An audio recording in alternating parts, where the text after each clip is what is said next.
New Japan lost one of its biggest stars in Kenny Omega, but what about his partner in the Golden Lovers? We learned the answer at New Beginning. We will talk about that, as well as a title change in Osaka. There was also a title change in hands in Ring of Honor's show in Miami. We discussed Bound by Honor, including a crazy match between PCO and Mark Briscoe. A usually benign week leading to a WWE pay-per-view was anything but, where there were also new champions and some changes to Elimination Chamber, as well as to the main event of WrestleMania. And we look ahead to Vince McMahon's XFL and his competition in the AAF in our extended discussion. Next. WrestlingInc.com brings you Two-Faced Wrestling Talk, the podcast that goes beyond WWE and goes in depth on ROH, NJPW, Impact, and more. Also featuring fun pop culture and wrestling crossovers, listener Q&As, and extended discussions about wrestling topics past, present, and future. Now, here's your host, Kelsi.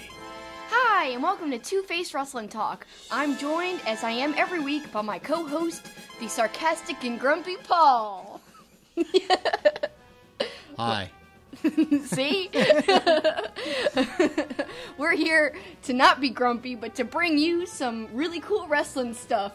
Analyzing the latest wrestling news and stuff, and having extended discussions. This week we're actually talking a little bit of football, but it does have to do with wrestling and with business. It does. Yeah. It's all about the XFL and the uphill climb they might have going against the AAF, who kicked off this past weekend. We went to the Orlando Apollos game.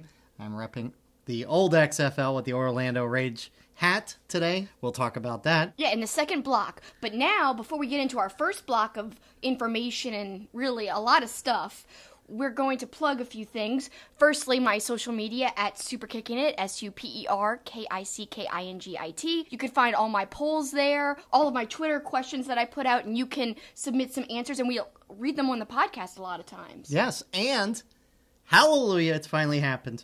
The t-shirt poll returned, but only because of me, because I remembered an hour before the podcast was going to be recorded.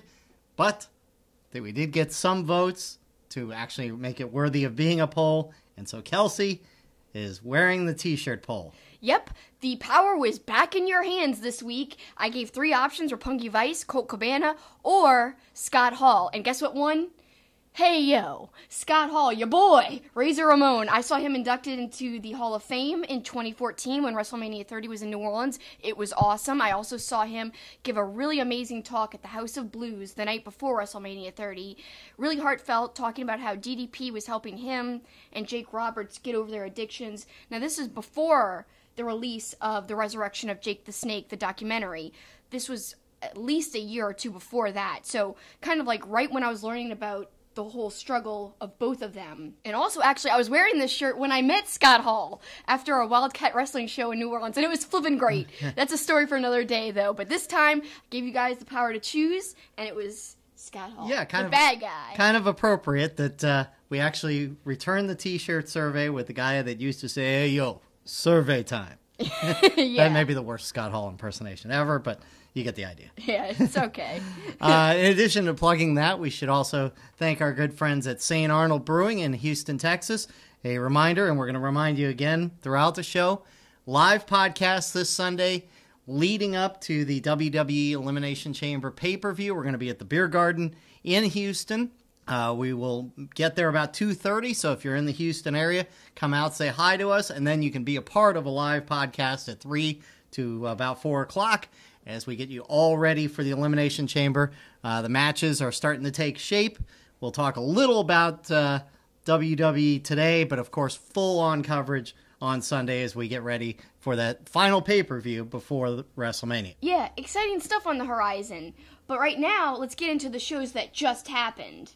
Yes, it's time to give our opinions on the latest wrestling shows, news, and developments. It's time for headlines.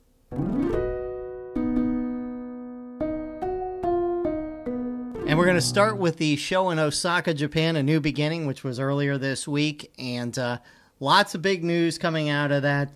We had a title change, but we're going to start with the big announcement. Of course, last week we talked about Kenny Omega is on his way to AEW, which means he's leaving New Japan behind, it would seem. We think, Yeah. yes. Odd that he didn't do any sort of formal goodbye. That's the only thing that makes me think he'll be back at some point. Be back, I'm sure he would jump at an opportunity to still work with them, and I'm not completely convinced that AEW won't work with them. However, something that makes that relationship a little more difficult to smooth out and to work together is AEW announcing they're going to partner with AAA, whereas New Japan is partnered with CMLL, and it would seem that that would be a hard thing to kind of square away. I don't know. We'll have to see, but it's exciting just to speculate that there still could be some involvement. And so there was some speculation that maybe Kota Ibushi might follow his Golden Lovers partner to AEW, but he came out and said the exact opposite. Yeah, he said he was staying in New Japan Pro Wrestling, which is great for NJPW because they need like a babyface type of person like Ibushi. He's super over.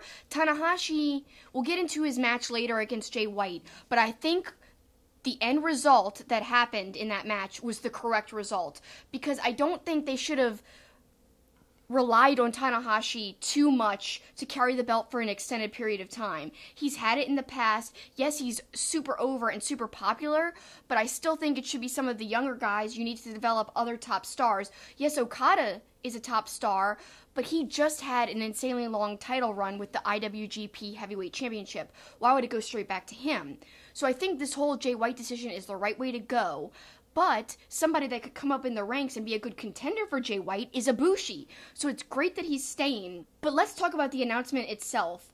You kind of made an interesting note that if they're going to do these translations live, they should really have the guy translating speak differently. Would you? Yeah, I mean, we don't really need to hear Kota Ibushi's voice so high. We should hear the translator more prominently.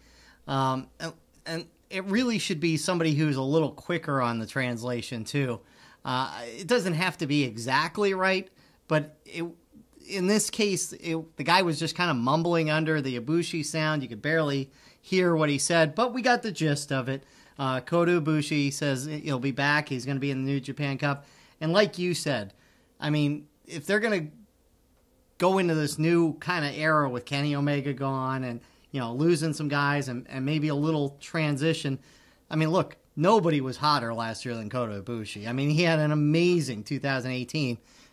Had to have him come back. Like I said, it's a huge coup for New Japan because if they would have lost him, man, that would have been an insane blow for them. I really, really would have. Not that they don't have amazing stars like Naito, Okada. Mm-hmm. We just talked about Tanahashi as well.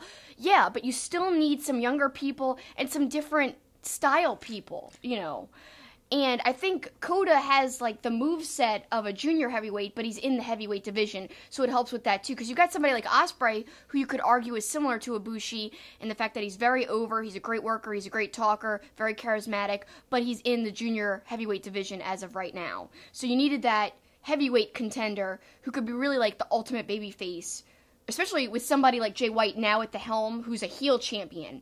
Now we've got kind of like a great dichotomy between the two prominent guys in the company. I think that's kind of awesome and great for New Japan, again, like I said. Well, you talked about it, so let's get to that main event, Tanahashi versus Jay White. They've been building this up quite a bit for the last few weeks. Jay White has kind of been tormenting Tanahashi. We speculated last week because they made Jay White seem so over that maybe it was all a swerve and that Tanahashi was going to end up winning, but he didn't. In response to that, all I have to say is, New Japan, I love you. I love you for defying my expectations, for not playing into the same wrestling formula that I was even basically predicting was going to play out. But it didn't. They didn't adhere to that same old, win-win-lose formula. I'm not saying that WWE doesn't ever break out of the mold of that either, because sometimes they do. But I'm saying, like, it's been a while. I've been really accustomed to that whole type of booking, and to see them do the reverse, I was really taken aback and surprised. And I think the internet would have been more abuzz the day after the show if it wasn't the pre-sale day for AEW's Double or Nothing. So it's kind of unfortunate that all the buzz of Jay White winning, and to me that was such a surprising, like I said, turn of events. I really didn't predict that at all. But we didn't hear about it a lot on social media the next day. Now, I am hearing more about it as the days have passed since then, and since, Double or Nothing is a little bit more in the rearview mirror now, and people either have their tickets or they don't. So now people are like, yeah, that show was awesome. A lot of people are catching up and didn't get to watch it live as it happened, which was unfortunate because I'm sure a lot of people got it spoiled online instead of getting to watch it and have a actual real reaction in real time. Like me, I actually did get it spoiled. Whereas I didn't, so. Yeah, but when I tried to keep it from you as much as possible. I didn't say anything. I was like, I'm not going to even bring up this match at all. But I still really enjoyed the match, and I didn't know how it was going to end, so that was still a surprise to me. Well, and I give Tanahashi a lot of credit. I said it to you during the match. For what we believe are maybe his shortcomings in the lack of excitement, even though his high fly flow is amazing, his Sling Blade is amazing. He also takes a ton of punishment, and he did in this match. The slam on the table. They did a great job selling his knee injury. But I said, my thought turned when Tanahashi had a couple near falls and didn't get him. I'm like... Many, actually, in a row. It felt like quite a few, at least 2. Might have been 3. And then he didn't get him, like you said. And then you said out loud in the match, and I already knew secretly the result. And you were like, oh, this makes me think that Jay White could win. And I was like, not saying anything, being like, yeah, he is going to win. And like I said, so I didn't really make it known before we started talking about this, whether or not I wanted him to win. It's kind of obvious now by my excitement that I did want him to win. And I'm pleasantly surprised that he did win. It's because I think he's such a great heel character, and something that I love about New Japan Pro Wrestling that I think they do almost better than anybody is long-term booking and long-term storytelling. I mean, this story was set in motion long, long ago. Even all the way back into Wrestle Kingdom of last year, he had a match against Tanahashi, which he lost. So it's now really cool to see it come full circle and finally overcome Tanahashi, just like he had been kind of saying that he was going to beat him. Now he delivered, and his character really did beat him. And I think we're going to see that change up a lot of things in New Japan. Like I said in the beginning of this segment, it was the right decision in my mind because it's unsafe in a way that, of course, it's not as big of a draw as Tanahashi for the local Japanese audience, but it is a draw, I think, globally for their expansion, and I think it's also a great payoff, and I think the Japanese crowd even see that. And also it helps that Jay White was so dedicated to having the Japanese experience. He went through the New Japan dojo. He was one of the boys. He worked really hard to get to where he was. He wasn't just handed this title opportunity. So I think we're seeing the rewards of his hard work now, and talk about somebody who's really come a far way, not only having that match against Tanahashi at Wrestle Kingdom last year, but even further before that, when he was on Excursion with Ring of Honor, he was having some great matches back then, but then he was a babyface. Mm-hmm. I remember what really grabbed my attention from him, I had started to like a few matches here and there of his, but the thing that really kind of caught my eye was his match in Ring of Honor against Ospreay. It was just a random show, but they had an amazing match, and I think it was rated really highly by the Observer, but even more so before it was officially rated. Everyone was like, oh my god, that match. And it took everyone by surprise because this is just somebody on Excursion. They really started to look out and keep their eye on him from then on. And then, of course, we saw his whole character change when he came back from Excursion. And I was hesitant. We've said this on the show before. Mm-hmm. I didn't like it at first. What did you think of the character, the Switchblade character? No, it seemed like a forced character on him, but he's embraced it. He's embraced the heel tactics. He's embraced that the crowd hates him. That's why I thought it was kind of funny that there was a guy in the crowd actually wearing a Switchblade shirt because, he's become such a heel. But yeah, I mean, you said it. I mean, he's worked to this point. He deserves what he's gotten, and he deserves to be the champion. I mean, I don't like using the word deserve, but I think it's warranted. It's the right decision. It's a smart move. He's worked hard. It's just a good position to be in, and he's done the work to be able to be in that spot. And now I'd like to see, and we talked about this last week, what they do with Tanahashi, and maybe pairing a tag team with Okada. We saw it a little bit, and they really had some chemistry. Maybe that's a possibility down the road, but we'll see.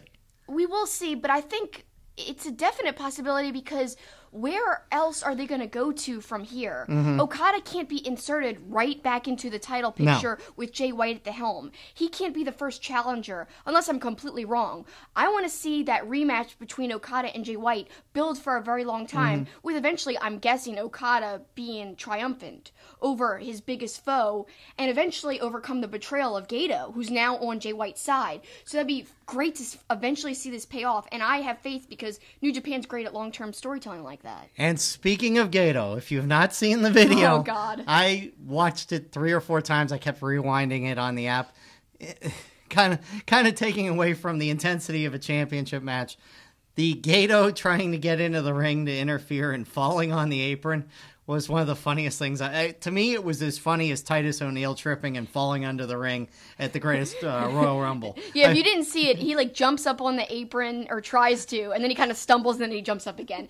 It reminded you, because you said, of the Vince McMahon spot in that Rumble years ago. Yeah, when he blew out his quads or whatever. Yes. Yeah, that's kind of what it was like. But it was just... You didn't even see it initially. No. I just started laughing hysterically, and you're like, what is so funny? You were around it, and then I was like, oh my God, and I started laughing a lot. It was really funny. It really was great. And so Jay White is the champion.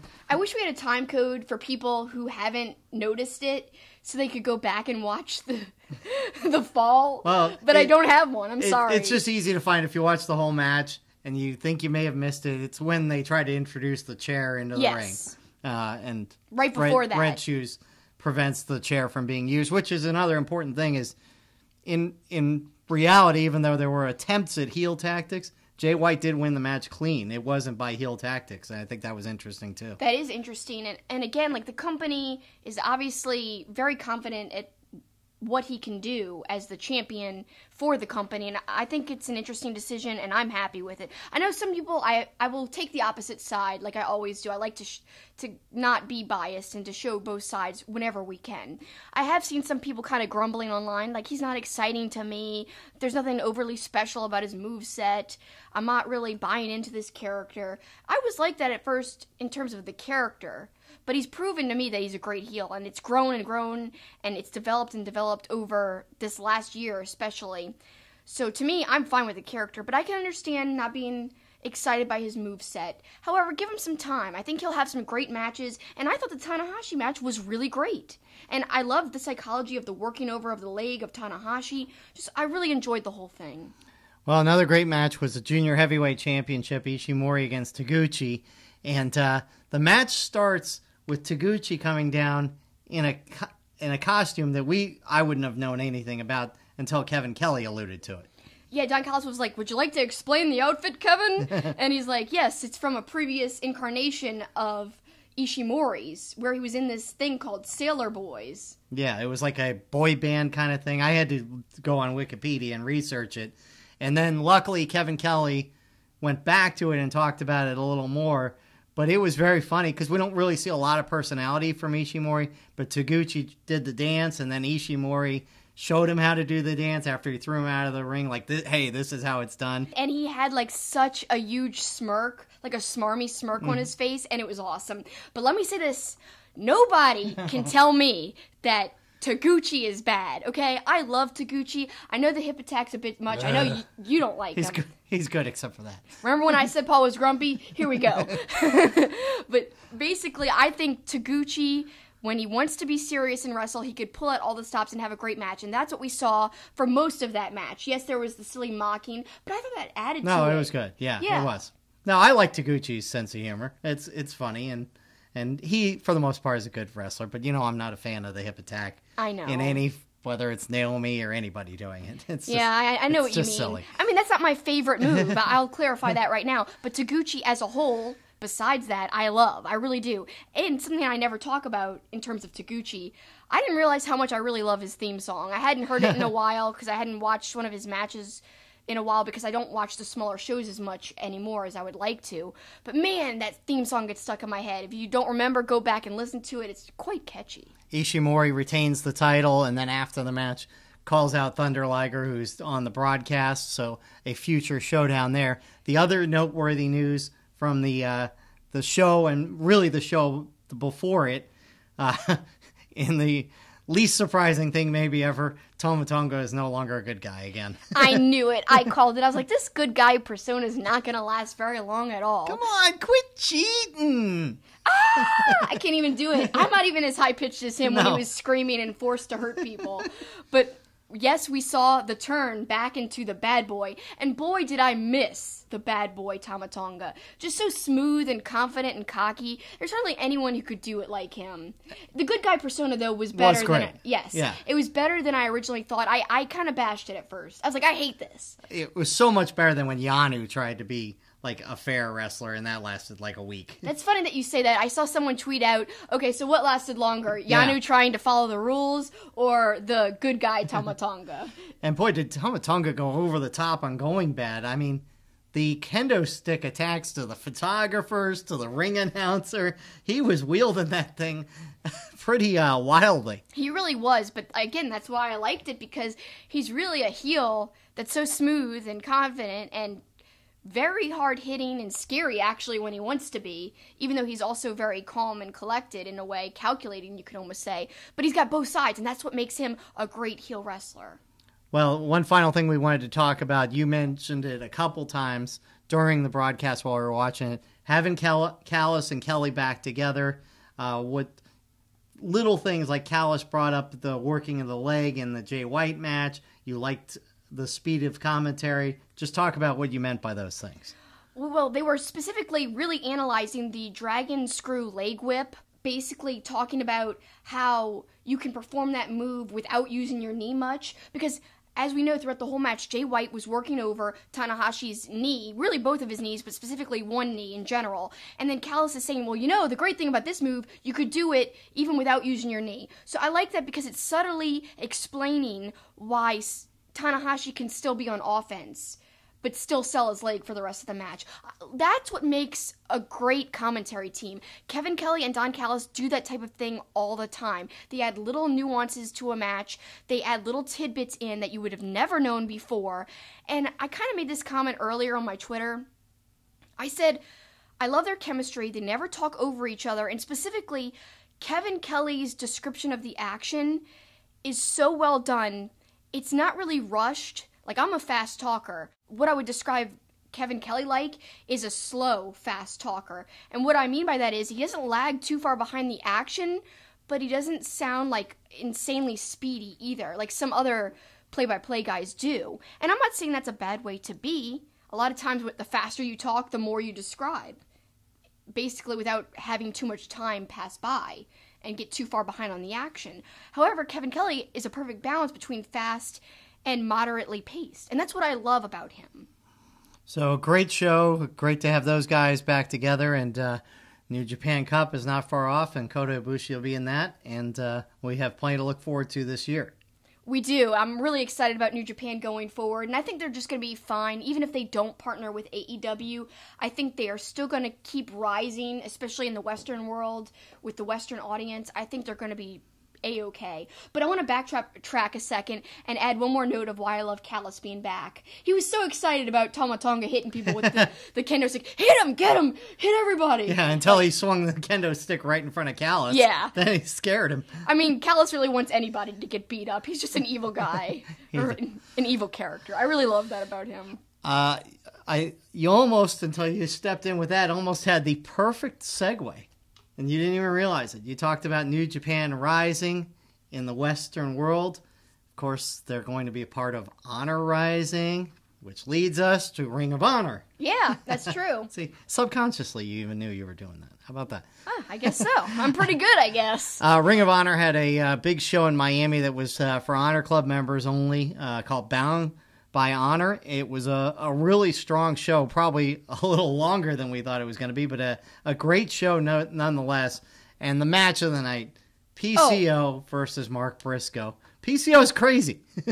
God, he is crazy. That's an understatement. He's not human, as they kept saying on commentary. Caprice Coleman on commentary was just so amazed by PCO. He fell down the stairs and he kept going. I can't even do like the Caprice eyes, they get really big. He's like, oh, his eyes pop out of his head. But he was really impressed, and all this was just, on commentary, had a great comment about PCO. There is something medically wrong with this man. He doesn't feel pain. That's how Aldis described the 51-year-old PCO. I mean, the dude's 3 years older than me, and he's taking bumps like that I couldn't take 20 years ago. So it's the match of the night, but let's talk about the spot of the night that match, where PCO does that somersault and hits the ring apron with his flipping back, like the middle of his back. It looked painful as hell. Mark rolls out the way. Oh my God. And on commentary, they were freaking out. They were just going insane. And I kind of yelped. I was like, ah! Sounded like Tama Tonga up in there. But it was kind of scary, and I really loved it. PCO, like I said, though, the one thing that worries me, I'm in love with the character. I'm in love with his brutal wrestling and his insane spots too, but how long can he keep this up for? You know, that type of style takes a toll on somebody, you know? I don't know. Well, again, he's 51 and he's still doing it, so who knows? I mean, he even took a power bomb on the stage from Briscoe, and then he ends up winning the match, hitting a moonsault while the crowd is chanting, "He's not human." So it was awesome. And that's, you know, I love Mark Briscoe and the Briscoes in general. So for me to be happy about PCO winning, that says a lot about PCO as a character and how he's won me over. And I think, obviously, he's one of the most over guys. Just having been in Ring of Honor a little short amount of time, he's really gotten over with the ROH audience. Now, some of them might have already been familiar with him from the other indie circuits he used to go and wrestle for before he joined like a bigger promotion in Ring of Honor. But man, do they like him now. They do. And somebody else they like is Jay Lethal. Wildly popular, and he was in the main event, a 6-man tag with Jonathan Grisham and Roosh against the Kingdom. Let's fast forward to the end of the match, and you thought it was at least somewhat significant that the match ended with Matt Taven pinning Jay Lethal. Not just somewhat significant, very significant, because I think this could be a possibility for Lethal's match at G1 Supercard, because they've been building this Taven Lethal, who's the real Ring of Honor champion story for a very long time, reminiscent of New Japan style booking where they do very long-term stories, like I said earlier. This is just like that, and I think the payoff would be great, and I could see Taven actually beating Lethal in the end, because Taven's really delivered in all of his matches he's been involved with over the last few years, but especially in 2018 he had a great year overall, even not just in Ring of Honor, in the other companies he's involved with. I really like his character. I like the faction of the Kingdom. I just think he could really get over as champion, and somebody's got to beat Lethal eventually. If it's not Taven, the only other person I think it could be is Marty Scurll. Yeah, I mean, Kenny King came out at the end and he started insulting Lethal and Scurll. He clearly thinks he belongs in the title hunt. So we'll see if he gets inserted or gets a title shot as well. Yeah, but he cheated to win. Right. So I think, you know, that's just kind of a short-term story angle. But yeah, that was great for the ending, and then the whole big brawl ensued, like you said. That was awesome.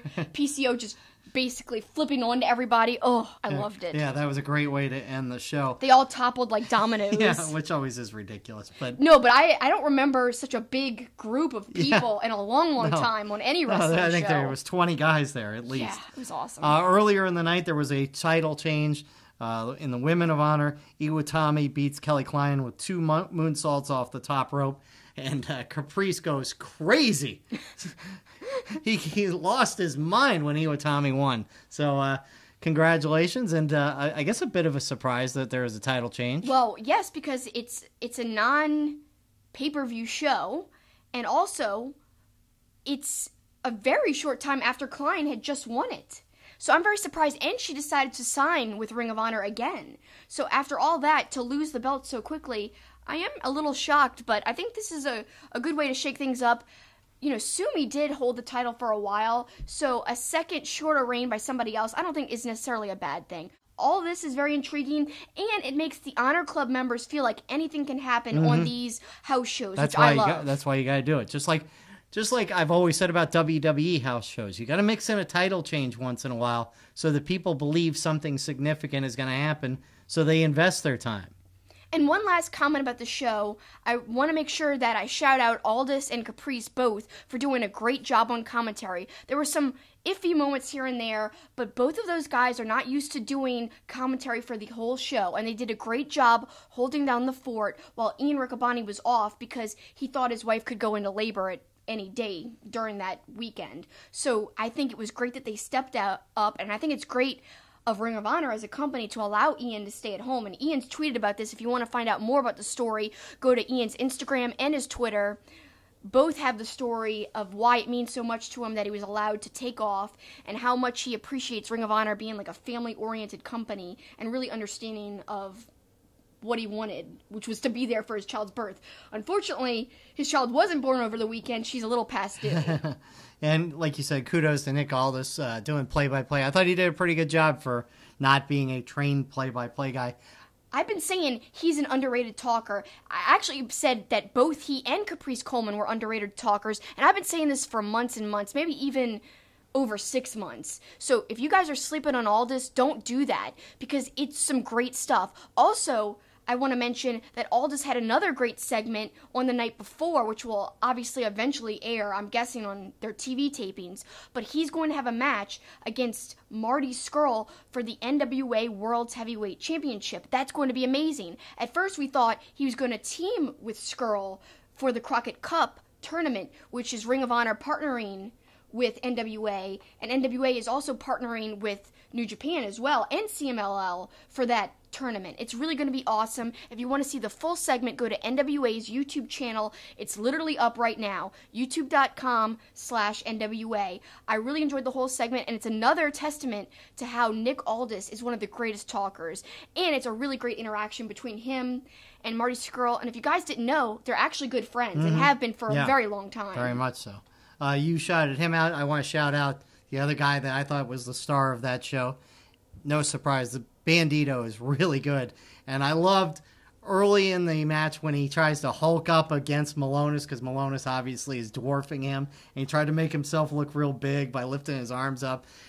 But you know, we think of Bandito and his quickness. The strength he showed catching Bruiser.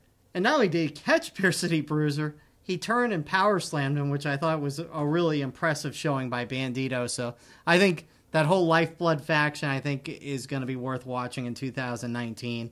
And Bandito, to me, could be the star of that. He really could be. And, you know, Lifeblood, some of those faction members are going to be involved in some of those Honor Rising shows that we've talked a little bit about when we were leading into this segment. But for more in-depth discussion on these Honor Rising shows, stay tuned to our show because we'll be getting into that next week for sure. Yeah, the cards were released this week for both shows, and they really look really good. I'm excited for them, very much so. Speaking of cards, the card is slowly coming into focus for Double or Nothing, and big week for Double or Nothing on the ticket front as tickets went on sale.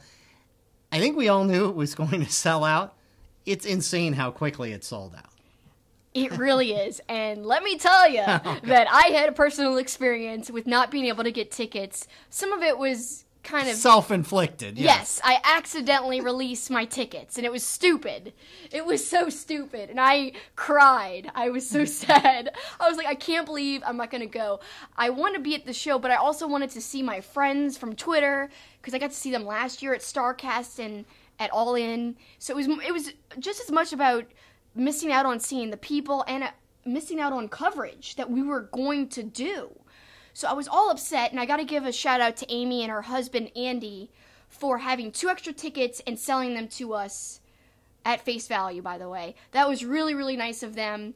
And we don't know where we're going to sit because it's the Meltzer tickets. He has a whole section kind of basically taped off for him, I'm assuming, like Podcast Row last year. Everyone on Pod Row got a specific section, a couple of rows, but we never knew what our seats were until I got closer. So same thing here, but I can attest it sold out super fast, and it was scary for someone trying to get tickets. You know? Because just out of curiosity, I went on the site on Wednesday morning when the general public went on sale, and I sat through the waiting room, and when I finally got into the waiting room, nothing was available, not even a single ticket, and that was 26 minutes in, so I don't know how soon before that it actually sold out, but I can attest to the general public, 26 minutes in, it was sold out. Well, people are saying, I've seen numbers on social media like 6 minutes. Yeah, I believe I've seen one number that said 6 minutes for the general sale, and then I saw another one that said less than 20 for the pre-sale, because that sold out too. Right.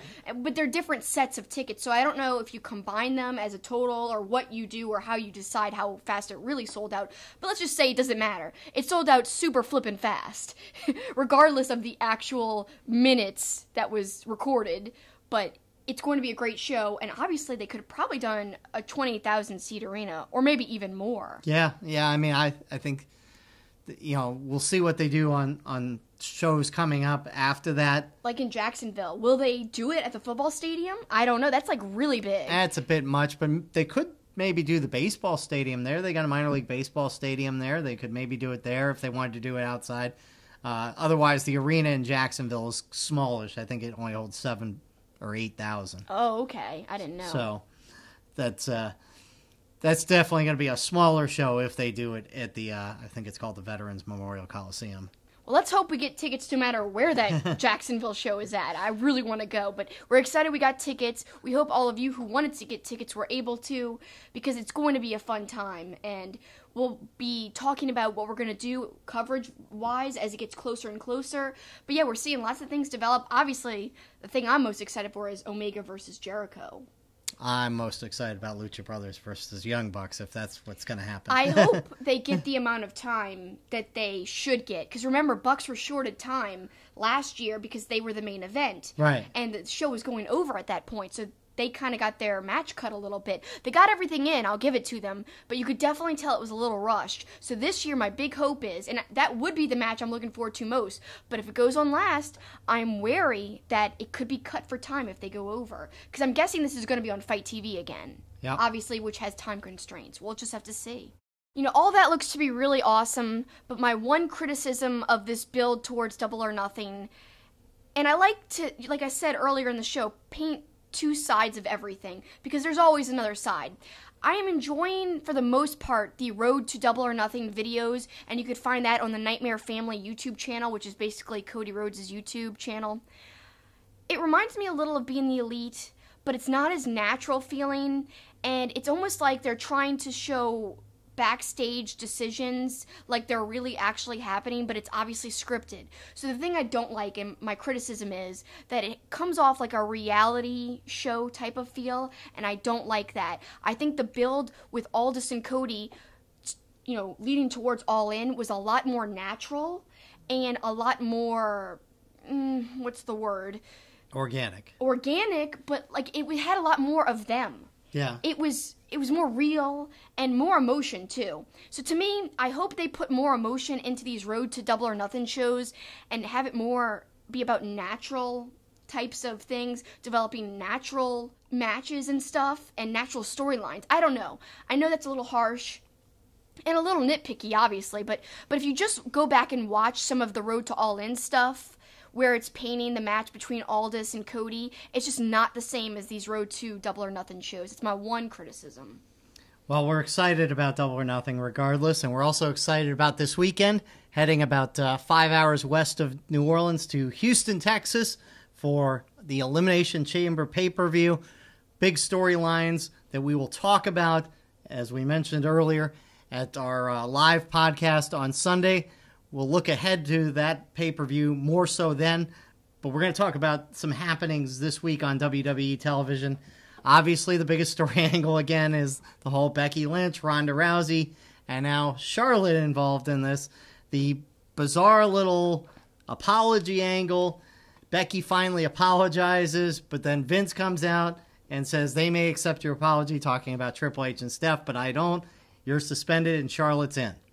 Am I ready to make people dislike our video on YouTube and rage at me by saying this? I'm happy Charlotte's in. Oh, well, I'm fine with it. I think if anybody is going to be a part of the first women's main event, I really wanted Charlotte to be a part of it.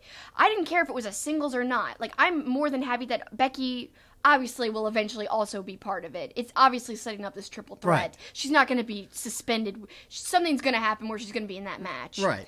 So I am more than happy and fine with Becky being in the match. But that Charlotte's involved in it, to me, it makes me a lot more excited because I just love Charlotte and what she can do. And they're really painting her as a straight-up heel because she's almost like the authority's choice. And that's obviously painting her as the bad guy, which is a good thing. So for all the people upset about this Charlotte thing, I kind of saw some comments along these same lines online. And I'm going to go with this same type of viewpoint. It's just better for Becky in the long run as a babyface if she overcomes extra odds by having to face both Charlotte and Ronda. It just makes her eventual win, which I'm sure will happen at Mania, it just makes that all the more sweeter for all you Becky fans. So don't be that upset. I know you wanted to see the singles match play out between Ronda and Becky, but now they're muddying the waters with this authority, story angle. And if they're going to do that anyway, Charlotte already had a history with Becky and Ronda. So to me, it made sense before this whole authority angle. So why not have her in the match, have it be even more kind of hard-hitting, I think, because I know Charlotte can deliver match-wise. She took a brutal beating in some of her previous matches when she was involved, like, with her match against Ronda. So I know she's going to help make that match even better than it would have been. I know people are a little like, oh, I'd like to see the singles, but I think it's still going to be good. Give it a chance, guys. Well, here's the thing. You didn't like that I used this term before, but I'm going to use it again.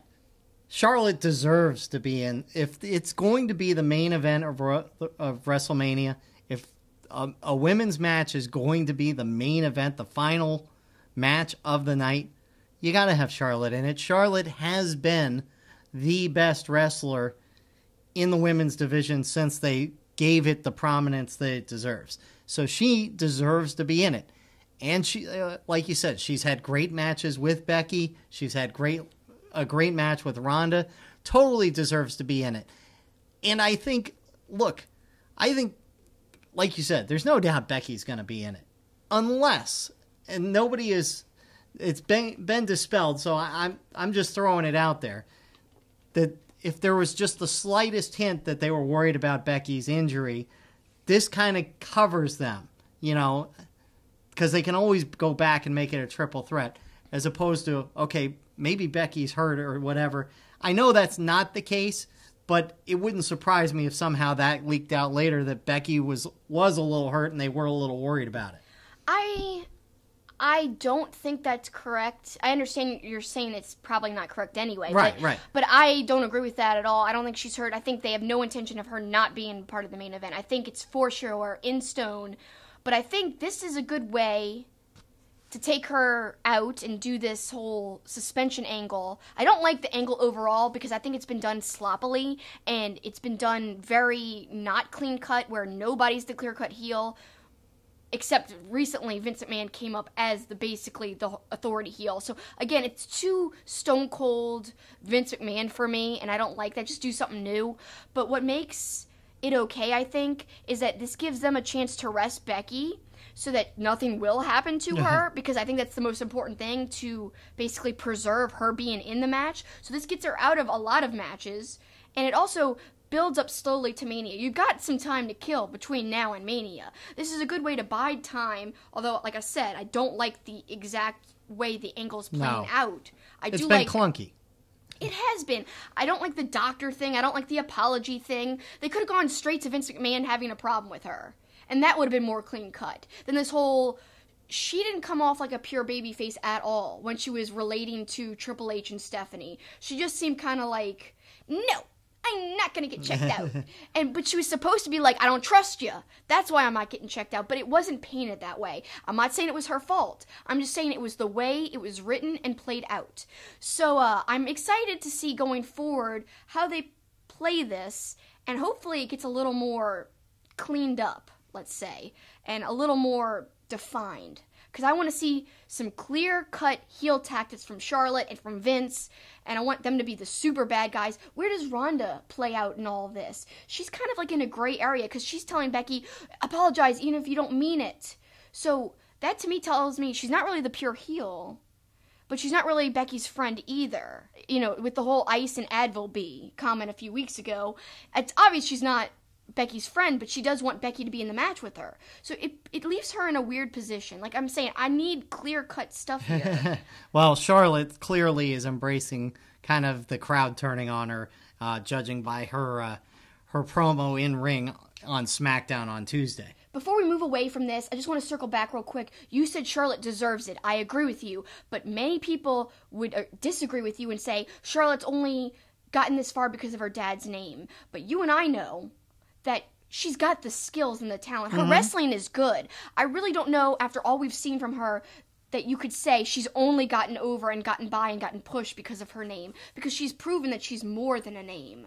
She's a great athlete. So I just want to say that because there are people who would actually disagree with you. No, well, those people are, Oh, gosh. It's okay to disagree. I know. Yeah. Go ahead. Go ahead and insert it in there. Yeah, it's okay to agree to disagree. But they're wrong. Those people are wrong. Oh, Charlotte deserves to be, in the main event.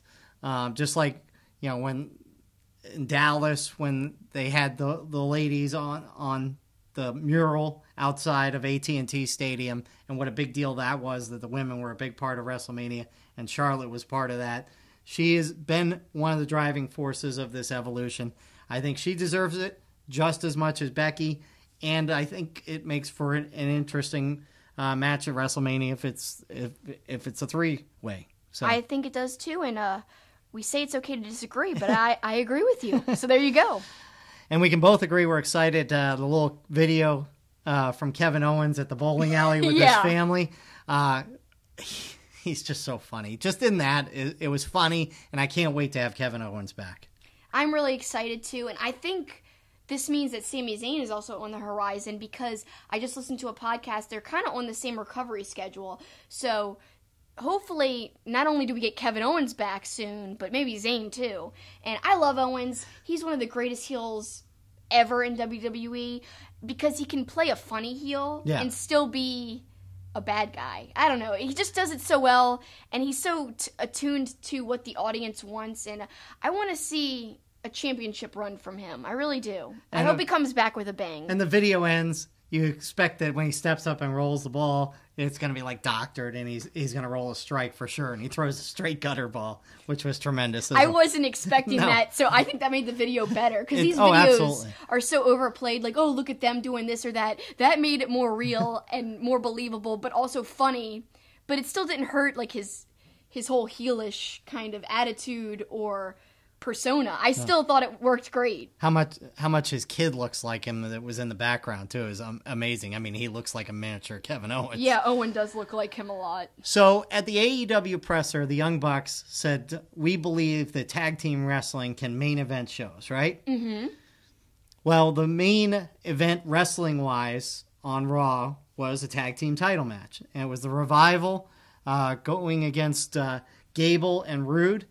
And at the beginning of this match, I thought, boy, this is the opposite of what the Young Bucks have said. Because the crowd, and I sent you a couple pictures and I zoomed in. Yes. Could not have been more dead. There were people just sitting with their hands on their head on their hands, looking bored as can be. But, to their credit, WWE actually gave those guys a platform to wrestle. It was over a 15-minute match. And as the match turned out to be awesome, the crowd actually got into it. So hopefully maybe WWE will wake up and see that and maybe push the tag teams a little bit. I've got a couple of points that I want to comment on that you made. Specifically, the 15 minutes. That was awesome that they gave them that much time. That's a lot of time for just a Raw or a SmackDown show. So to give them that much time for TV, awesome. Kudos. But let me ask you this. Do you think they gave them the main event as a reaction? I do.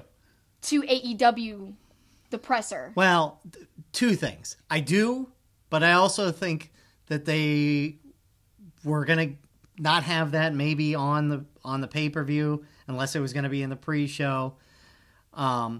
So they figured they could make it the main event of the Raw before a pay-per-view. But I think it's the first thing you said. I think they're listening. I think they know what AEW is doing. I think they know what AEW is saying. And look, they can't be in the business of reacting to everything AEW does because that would be bad. Yes. But there's no doubt they're listening. So to answer your question, I wouldn't be surprised if it was somewhat of a reaction, especially given who won the title. Yes. But on the flip side of the coin, I think that the Revival might have already been kind of booked to win the title before this whole AEW stuff going on, because the tag division's not very deep, and eventually they were going to win the title. And I read somewhere that they were already slated to kind of be in title contention anyway. So if that's the case, then it wasn't as reactionary, but I think the main event part might have been a direct reaction to what they said. You say that we can't have tag team wrestling main eventing, you say we don't do that? Well, flippin' check this out! And the fact that it has to do with the Revival, who have all these rumors flying around them about them leaving, are they trying to just make the pot a little bit sweeter? Like, stay over here, stay in our gumbo, stay with us. Are they trying to sweeten the pot for them? Or have the Revival already made up their minds regardless of if they get a title run or not? If I was the Revival, and I did say during the Royal Rumble, run Revival, run! And I said that because, tag team wrestling isn't booked very well there, overall. And even with this great match, I still don't think it's booked very well. And I don't think the division's very deep.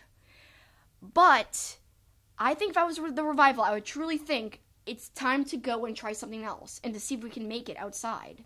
We will see. We will see. Switching to SmackDown, even before the Elimination Chamber on Sunday, one blow to the pay-per-view as Mustafa Ali was hurt in a house show on Sunday. He is now out of Elimination Chamber. Kofi Kingston is in, and Kofi was part of an epic gauntlet match on SmackDown. Now, I know you were bummed about your boy, because you really like Ali a lot. Do. But, man, the performance that Kofi gave in that gauntlet match, just, like you said, epic and really well done. And Kofi's somebody who I think has never gotten the props he's deserved. I know we're using that word again. Oh my gosh. I know. But really, Kofi has really delivered in everything he's been a part of. He's been a consistent part of the company for years and years and years. And he's never had a hardcore title shot or title run, except for one little stint where he had a title shot. Yeah, he had a great rivalry years ago against Randy Orton, which was tremendous. But yeah, I don't think Kofi's going to win Elimination Chamber, win the title, being a late substitute into it, right? Obviously, if they had plans for him to win the championship, they wouldn't have had Mustafa Ali in instead of him. But it's great that he's going to be in it, and it was great for him that, like you said, have that great performance over an hour in that gauntlet match. Yeah, and I think that was to kind of reward him for all that he's done for the company, and also to build him up as a contender in this match with such a short notice of him even being inserted into the match. So they've got to make him kind of like a viable opponent, I guess. But yeah, overall, I think it was a great way to do that. Yeah, I don't think he's going to win, but it was great for him to get that highlight in that gauntlet match. Although he might disagree with the beating he took in certain points of that match. There was the one point where he gets brutally slammed by Samoa Joe, and then when AJ Styles comes in, he does a backbreaker, and Kofi, with great selling, lets out this yelp. That was awesome. And when he was finally eliminated, standing ovation from the crowd, showing appreciation for Kofi Kingston, which was awesome. Like I said, it's nice to see him get recognized and highlighted in that match by doing so well. And yeah, just everything about it I like. I like Kofi. I always have. And he's been a very top guy for the company in terms of being loyal and always delivering and always doing what he's supposed to do. I like that. Kofi was in that match more than an hour. Randy Orton was in it for 8 seconds, but he won it with an RKO out of nowhere, which means he gets to be the last entrant into Sunday's Elimination Chamber. And we're going to talk all about Elimination Chamber this Sunday, 3 o'clock, our live podcast, live from the St. Arnold Beer Garden. We hope you'll be a part of it, whether you're there or you join us online and post your questions as we get you all set for the last pay-per-view before WrestleMania. But coming up, we will go from pinfalls to pigskins as we look ahead to the return of the XFL in 2020 and their challenge of beating the Alliance of American Football, which debuted this past weekend.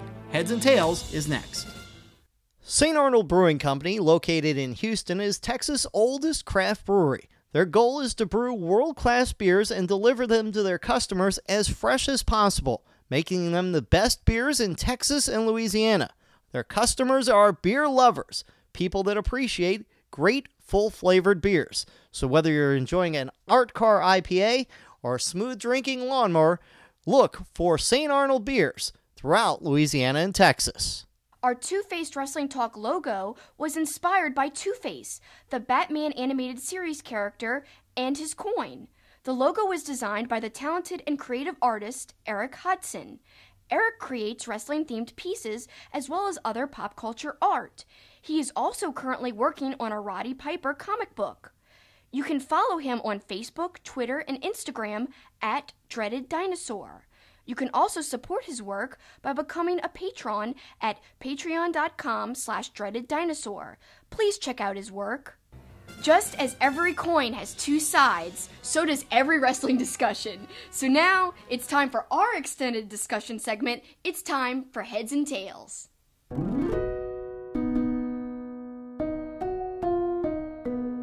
And this is the XFL. Versus the AAF. That's our extended discussion. The XFL, reincarnated in 2020. Vince McMahon's football baby is back in business, but they are facing some hefty competition because the AAF, the Alliance of American Football, kicked off this past weekend and really had a good showing. I want to go through some numbers. CBS scored a nearly 2 rating, 3.5 million viewers for the inaugural Alliance of American Football games, making it the most watched non-NFL pro football telecast since 2001, when Week 6 of the original XFL had a 3.67 million on NBC, and it was also the highest rated since a 2004 Arena Football League telecast on NBC. Of course, in 2001, the XFL debuted with a 9.5 rating, 15.7 million viewers, but it dropped well after that. But that was an impressive start initially by the XFL. Yeah, it was, and people speculate why it dropped so much, because the first set of games was awesome, but then they had that big problem where the game went off the air. And so there was a huge ratings drop because of that the next week. And it steadily declined after that because of so many wrestling gimmicks they infused into the product. Like the over-the-top commentary, the going into the cheerleaders' locker rooms, which was really reminiscent of WWE segments back in the day, like the Attitude Era type of feel. It was too much of that and too little focus on the football. But, during that time, ratings were overall a lot higher in TV. So you could say, yeah, ratings are just numbers. They really don't matter. But any way you paint it, the AAF numbers recently are impressive, especially for today's TV. And yes, the XFL numbers originally back in the day were impressive. But again, there were other shows like, for instance, Becker, which really isn't the greatest show of all time or anything. Becker, back at the same time period, had an 11.8 rating, which would be about 17.53 million viewers on CBS that same week as the first XFL game. Then NBC's ER, one of my personal favorite shows of all time, topped the charts with an NFL playoff-like number, 17.9 and 26.54 million viewers. Meanwhile, the AAF kicked off, as we mentioned, this weekend. We went to the Orlando Apollos game. Some cool innovations. I thought the vibe was interesting in that when the game started, I don't think the fans really knew how into the game they should be, kind of thing. And one of their rules is there's no kickoffs. So you're used to that buildup of the kickoff, but the game starts and Orlando's got the ball 1st and 10 at the 25 or whatever. So it's just kind of weird to just dive into a game that way. I thought the football was pretty well played. There were times where the quarterbacks were off and maybe the offensive line didn't protect as well. But I thought the football was pretty good, and the crowd really got into it. On that Saturday night, they had 20,000 plus in Orlando. They had over 30,000 in San Antonio. The crowds on Sunday at Birmingham and Arizona weren't as good, and the ratings were a little smaller on the cable networks, obviously. But, I thought it was an interesting debut for the AAF, and now it's going to put the pressure on the XFL. Yeah, and let's kind of backtrack a little bit and give an overarching explanation as to why we're talking about football on a wrestling podcast. Well, all of this has to do with Vince McMahon, who obviously is the head of WWE. And let me kind of paint the picture for you. I was telling my good friend Dave, good guy Dave Pazesky, about this when he asked what the AAF even was. He wasn't familiar that there was another league launching this year, but he, of course, is familiar with the XFL, but he didn't know what they had to do with each other and why is this interesting to talk about. Well, this is what I said.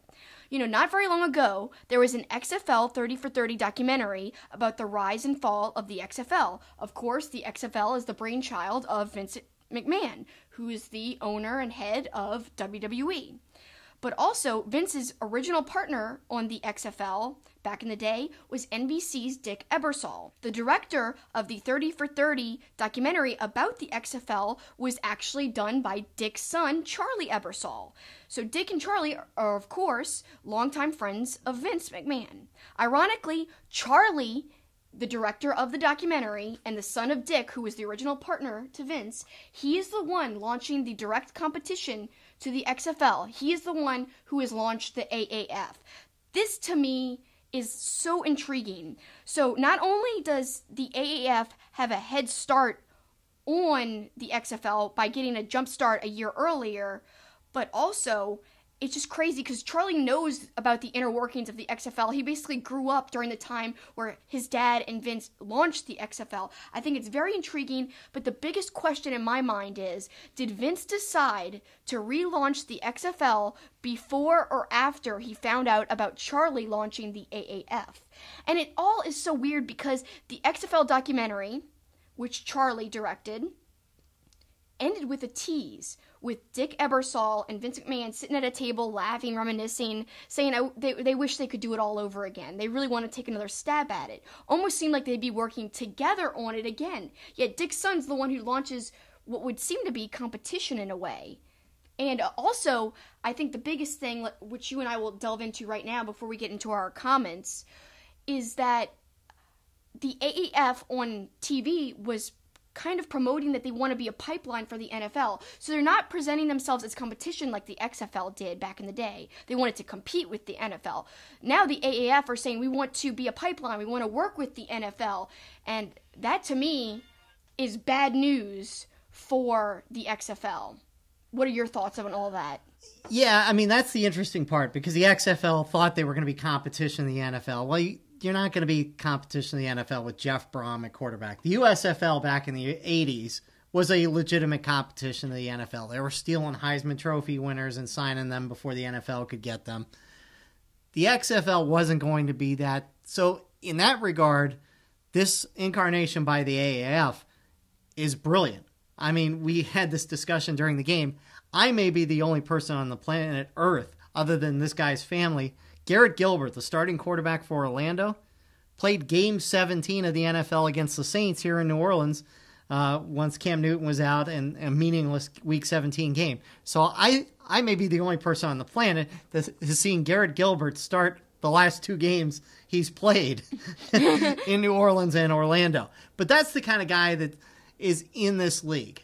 It's the guy on the practice squad, third team guys who just missed it. Look, at the beginning of the AAF broadcast, they showed how many guys are on NFL rosters that were undrafted free agents. 500 and about 50. Yeah. That's a lot. Yeah. So that's the kind of guys that are competing for eyeballs with the NFL to be a pipeline. There's 8 teams in the AAF. So just round it down and say the roster is 50. That's 400 guys. Now is the big question for Vince and the XFL. Yes, they can find another 400 football players. That's not going to be the problem. Quality. Yeah. Are they going to be good football players? Or is he going to take some flyers on some guys, who had sketchy histories or things like that? So now let me also go further and say, so not only do they have to find another 400 guys, but they can't paint the picture that they're trying to work alongside with the NFL because AAF already has the jump on them on that and has already painted that picture for themselves. So what is the XFL going to do? Now, I think they have to be different than last time and not be as gimmicky in some areas, but they're going to have to be non-wrestling gimmicky in other areas. They're going to have to change up the gameplay in some way and make it more exciting and different, because you've got the AAF really kind of adhering to the more NFL type of guidelines and way of doing things. Now, there are some differences, but they're mostly aligned with the way the NFL is doing things. How is the XFL going to differentiate from what the AAF is doing? It just is mind-boggling. They've got to change things up. Look, the original XFL was an innovator. For all the negativity about it, and you saw it in the 30 for 30, they came up with some TV innovations, the Spider Cam or Sky Cam, whatever you want to call it. Stuff that's used today in NFL games. They integrated. There were 2 Spider Cams at our game on Saturday in the Alliance game, which I've only seen in playoff games. So that's the kind of things the XFL, when they come around in 2020, they're not going head-to-head against any of the cities from AAF, which is huge. I think they're going to have to be cognizant of not going up against each other TV-wise. It's going to be interesting to see who ends up being their TV partner. I think automatically, one game a week may end up on the WWE Network as programming for them. Does Fox get involved? Because they're already now partners with Vince because of SmackDown. Will they do some, the AAF has come up with creative rules, no kickoffs, no extra points, you go for 2, things like that. Now the ball is going to be in the XFL's side of the field. What innovations are they going to come up with? Will they have a 4-point field goal for 50-yard field goals, a 5-point field goal if it's more than 60, something like that? Those, without making the game gimmicky, they've got to figure out their way to make their game different. And exciting, and something that you can't just find when you tune into AAF. Because like you were just saying, there's a lot of things to contend with. And a lot of people are already impressed with the AAF. I was impressed with being at the game. It was fun. The crowd was into it eventually. And the numbers show that it did very well. I mean, competing with, now it wasn't a playoff game or anything, but competing with the numbers that the NBA game was doing is pretty impressive and surprising for the launch. Now, we will probably see a dip in those numbers for the second set of games, the second weekend. But that's expected. I don't think the drop will be crazy like the first week of XFL to the second week, but I think it will be a little bit of a drop. Well, and the other reason there's going to be a natural drop off is, look, Saturday's games were on CBS, the main network. They're not doing another game on broadcast television till the championship game, so everything else is going to be on CBS Sports Network, NFL Network. So obviously the ratings will go down, but if they can keep a consistent cable number, they'll be happy. It is interesting, as I'm wearing my Orlando Raid shirt hat from the old XFL days. The Alliance did take 3 of the original XFL cities: Orlando, Memphis, and Birmingham. Vince is now in Tampa. He's got 2 teams in Texas.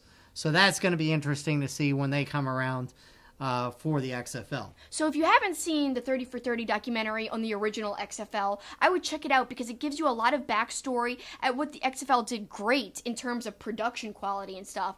It also leads to some intrigue because they kind of preached that they were competition for the NFL and wanted to kind of take down the NFL in a way.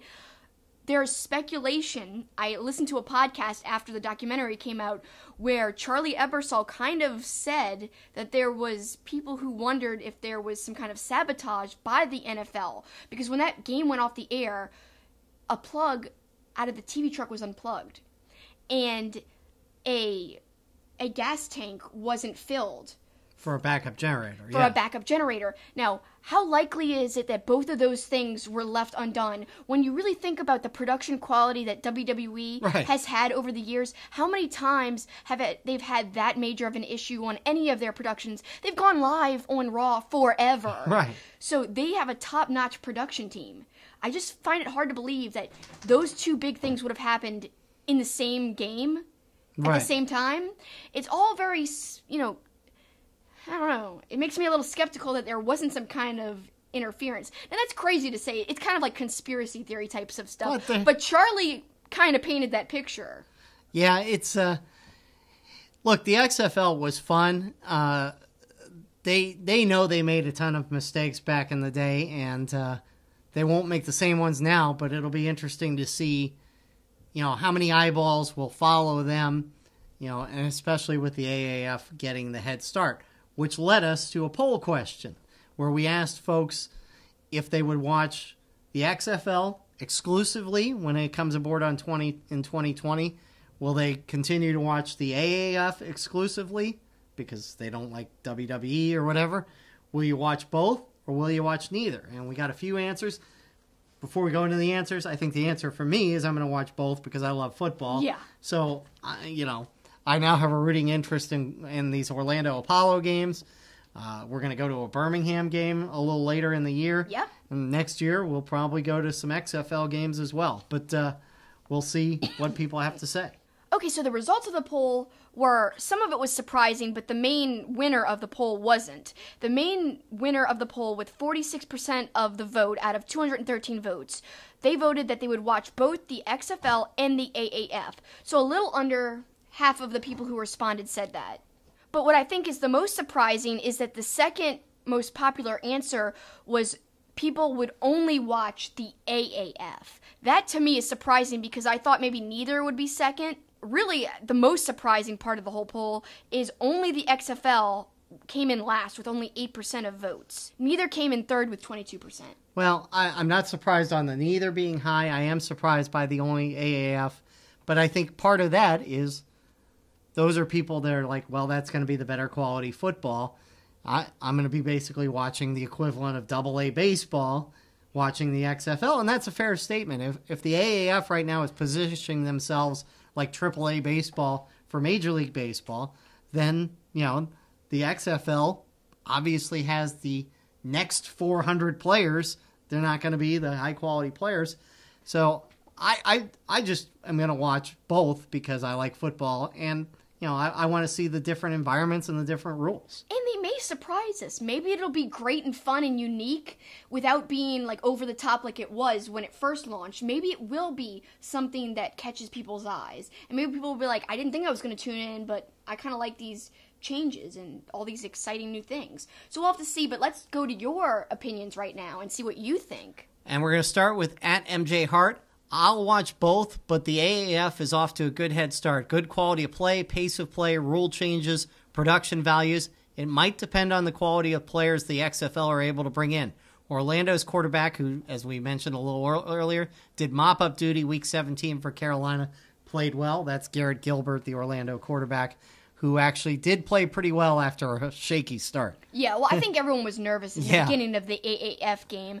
I think they were kind of like, oh gosh, we're doing this now, So then we go on, and our good friend, good guy Dave Pizeski, he says, I might watch 1 or 2 games by each organization if they're on TV.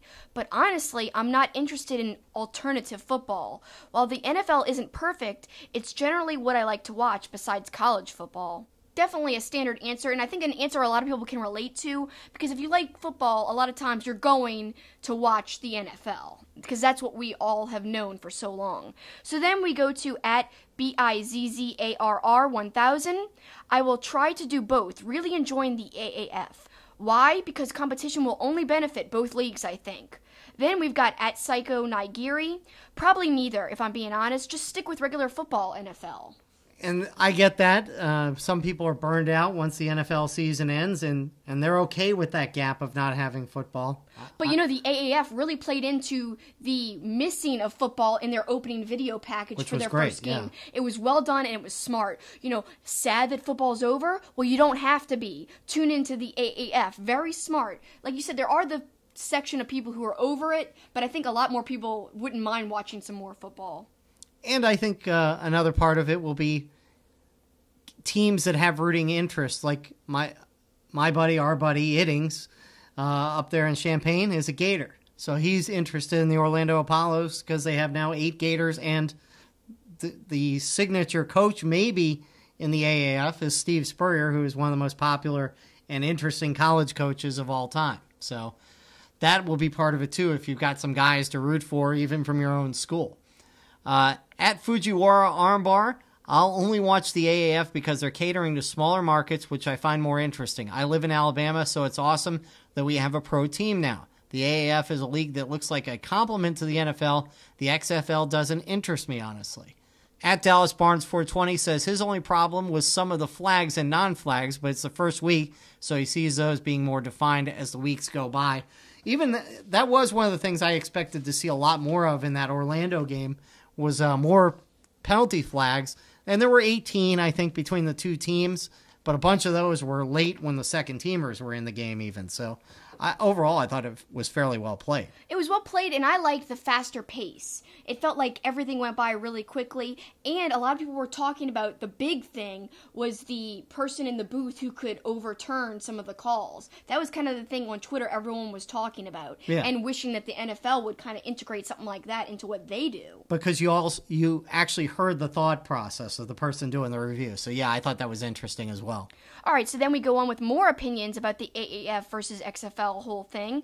At SaintsFan51797J, I'm watching both. AAF is a nice breath of fresh air from the extremely watered-down NFL, and the AAF represents what football should be.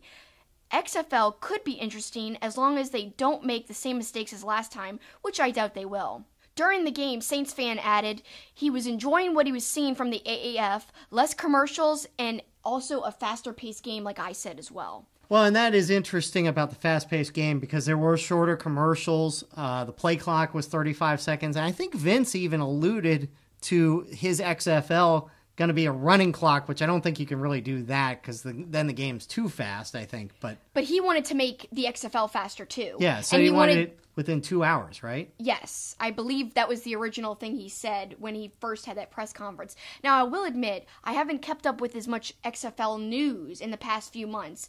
But I'm hoping they'll come out with more and more announcements and get even more active. They did tweet on their official XFL account the day before the AAF game saying 1 year away we'll be launching. So they were hyping next year right before the AAF kicked off. But at least they were kind of out there saying something. And I've been told by our good friend Trace, who co-hosts the UCF Nightline podcast, a great supporter of our podcast, he told me that there's actually an XFL speculation podcast out there. So I haven't had a chance to check it out, but I'd like to hear what they have to say. And much like our speculation about wrestling, they're speculating about the storylines of the XFL. And they've already been speculating for like a year now. So they've been like saying like, oh, who could be the coaches? Who could be this? And what's going to happen with that? So yeah, they go in depth, and Trace told us about that. We'll have to check it out and see if what they have to say is intriguing. Speaking of coaches, the XFL did sign their first coach, and he was a big one. Bob Stoops, the former head coach at the University of Oklahoma. So big signing there, and we'll see where they go with coaches from there as well. Last couple comments. At Man4WWE Ladies, next time I watch football is in August. Break out the bats and balls. Baseball is around the corner, that's for sure. Players are reporting for spring training this week. And finally, at James Tingstrom, I'm very much bummed that Las Vegas doesn't have a franchise. I pulled hard for the Outlaws in 2001. I think the initial game of the XFL was in Las Vegas, if I'm not mistaken.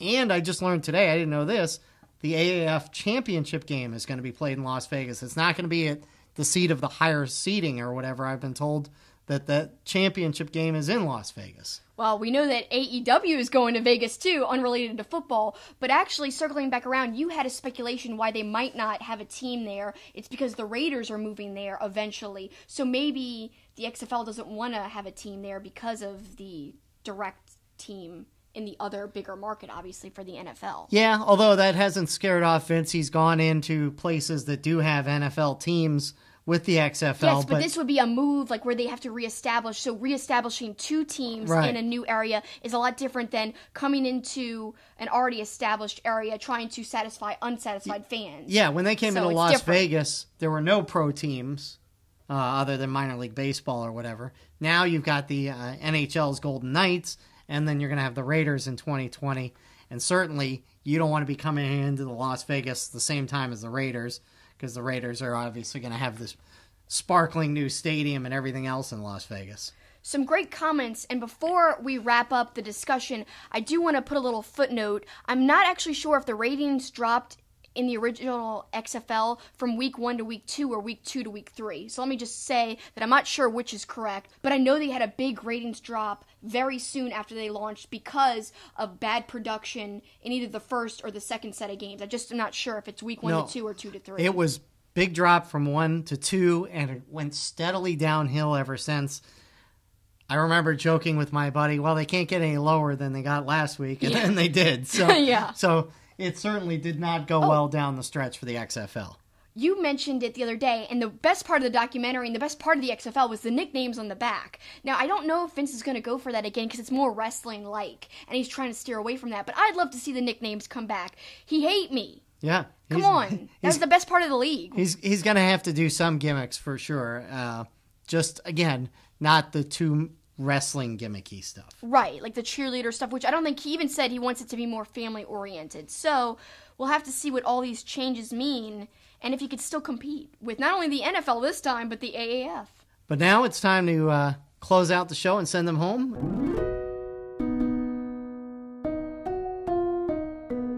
What do you got? Well, I have been really behind on my podcast listening, but luckily I was able to catch up recently, and the first thing I delved into was Chris Jericho's podcast interview with one of my faves ever, Sami Zayn, and we talked about him a tiny bit in the beginning of the show when we were talking about Kevin Owens probably returning pretty soon. Sami Zayn in this podcast interview was talking about how he and Kevin Owens were on the same track. Basically, with their recovery, they'll probably be returning around the same time, he thinks, at that point. This was recorded, I think, in November, and it aired right before Christmas time, so it's an older podcast episode, but I loved it. I can't say enough great things about it. Every time Sami Zayn has been on Chris Jericho's podcast, Talk is Jericho, it's been great. He's hilarious, he's really thoughtful and analytical, a lot like me, actually. I think if I knew Sami Zayn, we'd get along great. He loves ska music. He comes to the ring and he skanks, which is what you call dancing to ska music. I love ska music. It's my favorite, and I have skanked before, so I think it's so cool that Sami comes to the ring that way, and that's one of the reasons why I love him so much. But love to hear from him and how he was doing. Some interesting things. He was saying that he wasn't really missing wrestling so much. He wasn't feeling the bug to get back right away. He also kind of mentioned how he is a little worried about getting back into the grind of everything. He wants to go back and be different and not like fall into the same pitfalls, like just doing a match and getting through it on TV. And he's kind of worried about just getting back into the groove, basically falling into those same traps. Kind of made me think in the back of my head, would he be somebody who would want to go to AEW eventually? But I don't know. He seems to be pretty happy in WWE, and of course his friends are there, and he could do his charity work through WWE, so I think that makes him more apt to stay, but this is just me pipe dreaming. I love Sami Zayn. So something I'm really excited and I want to do for the future, for our podcast and our coverage, I want to have more wrestler specials just about one wrestler where we basically talk about some of the podcasts they've done, some of the articles written about them, and some of their best matches throughout their whole career. Sami Zayn is one that I want to do. Suzuki is one. We already have done one on the Young Bucks and their career and how they've influenced what we're seeing right now in the wrestling landscape. We did that live at StarCast last year.